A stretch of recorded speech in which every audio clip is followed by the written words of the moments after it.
তো ফ্রেন্ড, আমি 100% শিওর আপনারা গুগলের এই সেটিংটার বিষয়ে জানেন না। সর্বপ্রথম আপনারা গুগলে ক্লিক করুন, সার্চ বারে যে আপনি লিখেন গুগল এআই স্টুডিও।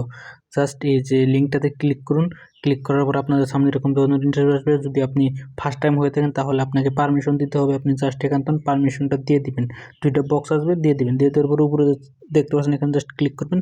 ক্লিক করার পরে এই যে অপশনটা দেখতে পাচ্ছেন জিমিনি 2.0 ফ্ল্যাশ প্রিভিউ, এখানে জাস্ট ক্লিক করবেন। ক্লিক করার পরে যেখানে দেখতে পাচ্ছেন প্লাস আইকন আছে, প্লাস আইকনে জাস্ট ক্লিক করবেন।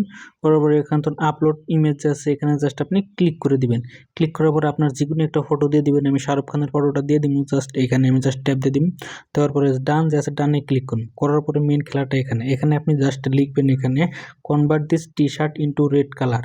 সো আপনি এখানে যা ইচ্ছা লিখতে পারেন। লেখার পরে এখানে জাস্ট ক্লিক করবেন। ক্লিক করার পরে এখানে দেখতে পাচ্ছেন ফটোটা চলে গেছে, এখন প্রসেসিংয়ে চলছে। মানে এটা করে আপনি যে কোনো কালার চেঞ্জ করতে পারবেন আপনার। দেখতে পাচ্ছেন এখানে কিন্তু কালারটা চলে আসে। আমি রেড কালার বলছিলাম, এখানে রেড কালার চলে আসে। এটা ডাউনলোড করার জন্য উপরে আমি জাস্ট এখানে ডাউনলোড অপশনে ক্লিক করব। ক্লিক করার পরে দেখতে পাচ্ছেন এটা ডাউনলোড হয়ে গেছে।